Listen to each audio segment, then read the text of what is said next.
වැටෙන විදිහට Bitcoin එක වැටුනොත් කීයට වැටේද කියලා තමයි අද අපි කතා කරන්න යන්නේ. දැන් මම කලින් අප්ඩේට්ස් කීපයක්ම ගෙනාවා. ඔයගොල්ලෝ බැලුවේ නැත්තම් මම YouTube එකෙත් දැම්මා. සාහන අප්ඩේට්ස් ටිකක්. සාමාන්‍යයෙන් Bitcoin එක bearish කියන එකට මම සාහන වීඩියෝස් ටිකක් දැම්මා. ඉතින් මාව ටච් එකේ තියාගන්න නැත්තම් ඔයගොල්ලන්ට වැදගත් අප්ඩේට් මිස් වෙන්න පුළුවන්. ඊළඟට හම්බෙන පළවෙනි හොඳම සපෝට් එක තමයි weekly chart එකේ අපිට හම්බෙන මෙන්න මේ 50 week moving average එක. EM එක කියන්නත් පුළුවන්. මේක around 98000 99000 වගේ තියෙන. ඉතින් මේක හොඳ සපෝට් එකක් වෙන්න පුළුවන් අනිවාර්යෙන්ම. හොඳට මතක තියාගන්න අනිවාර්යෙන්ම මේ level එකකින් bounce එකක් එන්න පුළුවන්. දැන් මට තියෙන ප්‍රශ්නේ තමයි ටිකක් නෙමෙයි ලොකුවටම මාකට් එක බ්ලීඩ් වෙනවා. අද දවසේ ගත්තොත් එහෙම සැලකුණු ප්‍රමාණයක් වැටලා තිනවා. මේ දවස් 7ට last 7 days වල 10% විතර වැටලා තිනවා. ඉතින් බැරි වෙලාවක්වත් ටිකක් ලොකු වීග් එකක් ගියොත් එහෙම 93000 වලින් තමයි ඊළඟ සපෝට් එක වැටෙන්නේ. මම මීට දවස් ගානකට කලින් ඔයගලන්ට මේ සම්බන්ධව පෝස්ට් එකක් TikTok එකේ දාලා තිබ්බා. දැන් ඊළඟට තියෙන කන්සර්න් එක තමයි දැන් මාකට් එක ලොකු ඩයිවර්ජන්ස් හදලා තියෙනවා. weekly monthly level වලින් ඔයගලන්ට පේන ඇති ලොකු ඩයිවර්ජන්ස් හැදිලා තියෙනවා. මේ ඩයිවර්ජන්ස් වැඩ කරන්න ලොකු chance එකක් තියෙනවා.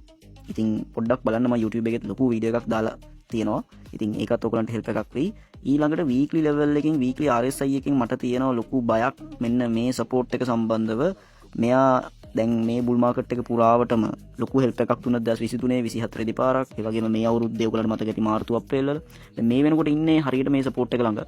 බැරි වෙලාවක මෙයා ලොස් වුණොත් එහෙම ඒක සැලකිය යුතු ලොකු ඩ්‍රොප් එකක් යන්න හේතුවක් වෙනවා. ඉතින් මම ගොඩක් විශ්වාස කරන දෙයක් තමයි මේ බුල් මාකට් එක මේ 50 week moving average එක වගේ එකක් අනිවාර්යෙන් බ්‍රේක් කරොත් මාකට් සයිකල් එක ඉවර වෙන්න ඕන. ගොඩක් වෙලාවට මේ 4 year cycle එක දැන් ඉවරයි. මේ අවුරුද්ද ඉවර වෙන්න ඕන. ඉතින් ආගියුමන්ට්ස් තියෙනවා, ඩිබේට්ස් තියෙනවා, ඉවර නෑ මේ සැරේ මේකක් වෙන්නේ නෑ. ඔක කලිනුත් කිව්වා. ඉතින් අපිට තාම ෂුවර් එකක් නෑ එහෙම හිතන්න තරම්. ඒක නිසා හොඳට මතක තියාගන්න. කවුරු කොහොම කිව්වත් මාකට් එකේ වෙන දේවල් අපිට නිශ්චිත නෑ. මාකට් එකේ ඕන දෙයක් වෙන්න පුළුවන්. අපි ඕන දෙයකට රෙඩි වෙලා ඉන්න ඕන. ට්‍රේඩර්ස්ලා ඉන්වෙස්ටර්ස්ලා හැටියට අපි මාකට් එකේ වෙන්නේ මොනවද ඕන දෙයකට රෙඩි පිට ඉන්න ඕන. කිසිම දෙයකට ඕනවට වඩා ඕගොල්ලෝ ඕනවට වඩා දේවල් විශ්වාස කරන්න එපා. මාකට් එක මෙතනට යනවමයි, මාකට් එක වැටෙනවමයි එහෙම විශ්වාස කරන්න එපා. තියෙන ෆැක්ට් එක තමන්ගේ තීරණ ගන්න, ඩිසිෂන්ස් ගන්න, ටෙක්නිකල්ස් හැම වෙලේම ෆලෝ කරන්න, ටෙක්නිකල්ස් වලට ගරු කරන්න. ඒ කියන්නේ ටෙක්නිකල් වලින් කියනවා නම් ඩයිවර්ජන්ස් ඇදලා තියෙනවා නම් ඒවා ඉග්නෝර් කරන්න එපා. ඉතින් තමන්ට ප්‍රොෆිට් ගියව තියෙනවා නම් ප්‍රොෆිට් එලිපිට තියෙනවා නම් ඒවා බුක් කරන්න. තව යයි කියලා හිතන්න එපා. මාකට් වැටලා මාකට් බවුන්ස් වෙන වගේ යනවා නම් තව වැටේ කියලා ඔළුවෙන් හදාගන්න එපා. එන්ට්‍රි එකක් ගන්න පුළුවන් නම් එන්ට්‍රි එකක් ගන්න. ඉතින් ඒක නිසා හැම වෙලේම තමන් ගන්න තීරණේ සම්බන්ධව දෙපාරක් හිතන්න නේ.